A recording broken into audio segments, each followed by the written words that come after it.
Hey now, it's Ruben with Help Find the Others. How you guys doing? Um, as always, utmost gratitude to everybody that follows my channel, everybody on the Discord, and well, just everybody in general. Um, my heart is overflowing with gratitude at this moment. I'm here, by the way, in what is amazingly southern Indiana. Like this whole work trip I've been on. Has been this reintroduction to Indiana that I just didn't know this existed in this state. I just think of cornfields and little, podunk towns and stuff like that. But the southern part of the state, southwest part of the state, is very Appalachian. I mean, this looks like stuff in North Carolina, West Virginia, stuff like that. The mountains aren't as dramatic, but the forest is just as lush, and the geology of it is just as interesting. So I'm super grateful for this work trip to give me this experience. But my week has just been amazing, and I wanted to talk about it and kind of the place that made it so. I usually, when I work out of town, my company pays for, let me find a good place to sit down here. My company pays for, like per diem, right, to pay for me to stay out of town if I'm not staying at home, and to feed myself and stuff. And I usually, they give me a flat rate, and then like if I spend less than that, I just get to keep it. So I usually look for pretty cheap hotel rooms, whatever $50, $60, $70 side of the highway hotel I can find. And I use the hotels.com app because every 10 nights you get a free night, and so if I get a free night, then I get the $140 to just keep.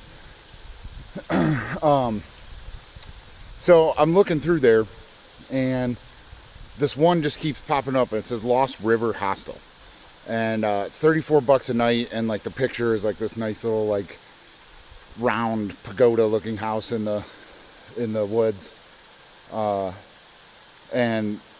I'm like I'm like kind of just, I like the stuff right off the highway. I can walk to shitty restaurants and watch TV and stuff like that. Oh, and then it said like no Wi-Fi and no whatever, so I was like I don't know, whatever. Just kept going. And every time I kept looking at different areas to stay and whatever, that just kept popping up. And so eventually I was like, well, what the hell? So I looked at their website, and looked at Google reviews and stuff like that.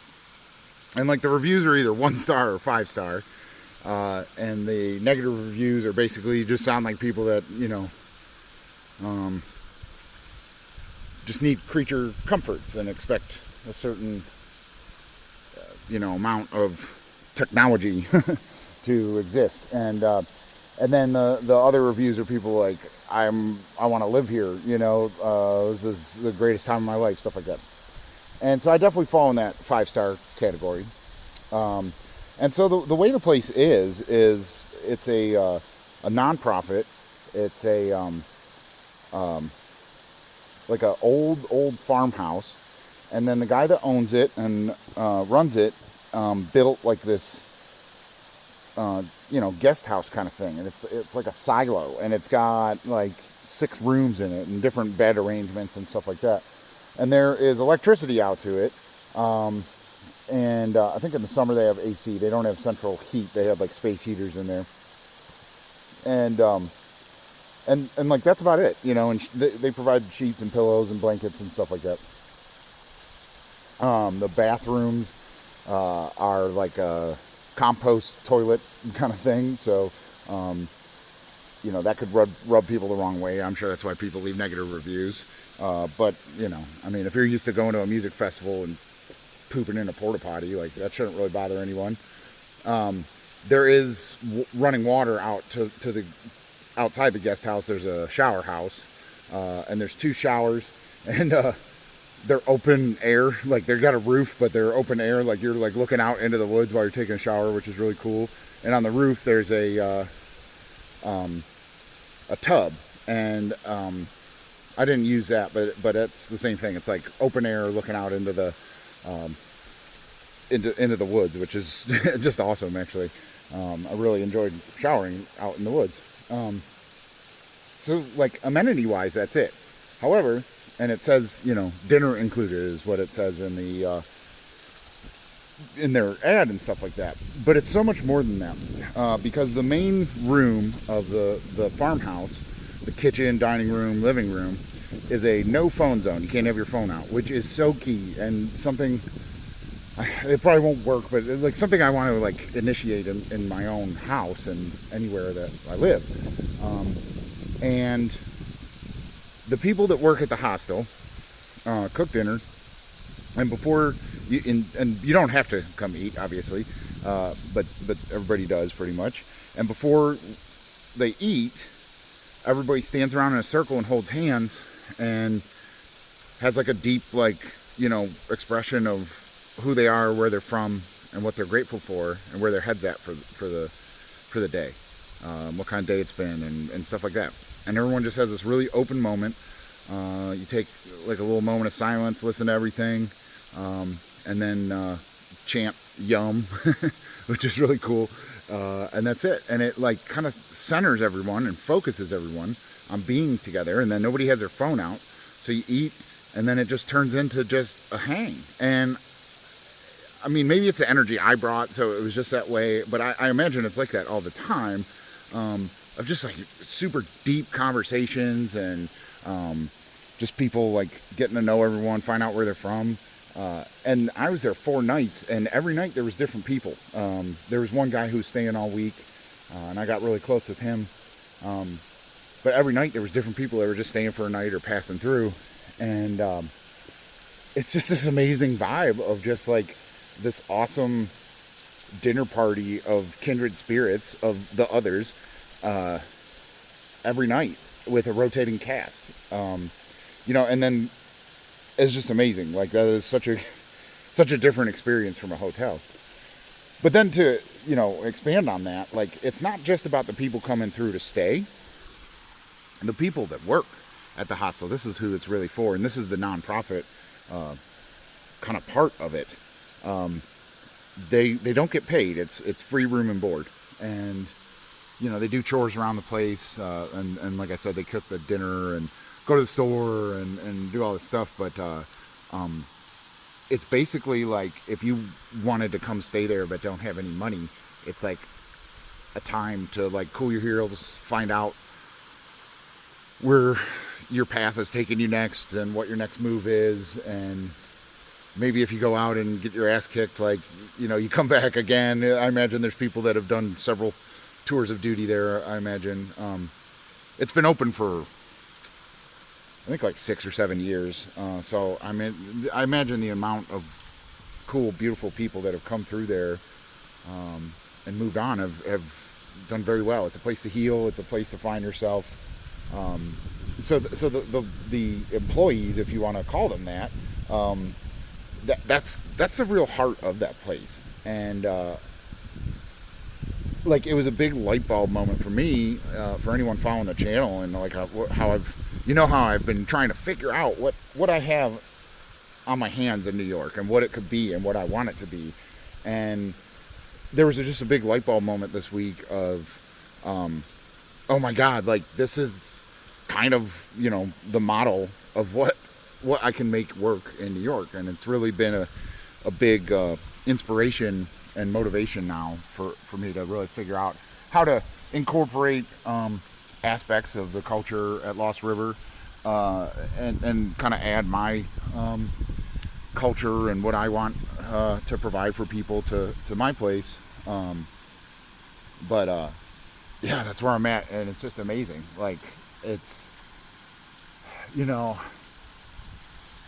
I don't know. It's definitely a flow state, but also just like a really, I've been looking, my vision of my place has been like looking through like a dirty windshield, and I feel like the bugs just got wiped off of it, and it's like, oh fuck, okay, you know, because like my goal with my land is not to make money, like I don't care about that. I can make money anyway. And if you with crypto and stuff like that, like your money can just make you money, like you don't need to sell your time and stuff like that. So I just want it to be able to be self-sustainable from an energy standpoint. Like I definitely want it off the grid and stuff like that, but this makes it from a life force standpoint sustainable. If I'm not there, but there's people that work there that are keeping the culture going and keeping the thing going, like that's how it can work. So there's a lot to hash out, but and I want to check out other hostels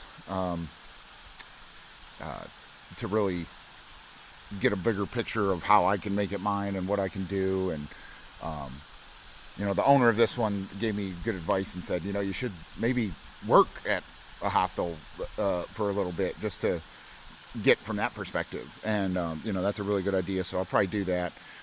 But I think in the meantime, I'm definitely this year at least going to like come up with a name, start the paperwork, because it's like then it's real. Once there's a name, once there's paperwork, once there's a bank account, then it's real. And then I can fit everything else, culture and infrastructure wise, in at a later date. But